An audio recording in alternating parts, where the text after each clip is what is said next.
Franco De Bono jerġa' jitkellem dwar l-istil ta' tmexxija ta' Gonzi PN.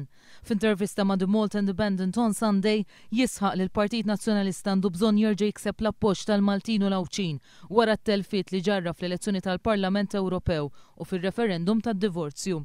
Gonzi PN irid jerġa' jsir Partit tal-Poplu kif kien fis-snin 70 u 80 għal Franco De Bono. Il-membru parlamentari saħaq li kien faċli għal Gonzi PN li jikkopja l-kampanja presidenzjali Amerikana bħala slogan fil-kampanja tal-elezzjoni ġenerali li għaddiet.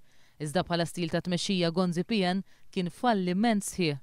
Franco De Bono jisħaq li l-Partit Nazzjonalista qed iħabbat wiċċu ma' sfidi ta' trasparenza u kontabilità. Biex il-Partit Nazzjonalista jaffaċċja dawn l-isfidi, irid ikun l-arkitett ta' sistema moderna ta' partiti politiċi, aktar u aktar fejn għandu x'jaqsam il-finanzjament tiegħu biex l-oligarkiji u l-klikek ma jitħallewx jiżviluppaw. Franco De Bono qal li hemm bżonn ukoll riformi fundamentali li jibdlu l-mod kif issir il-politika f'pajjiżna u li jkunu katalisti għal kultura politika ġdida.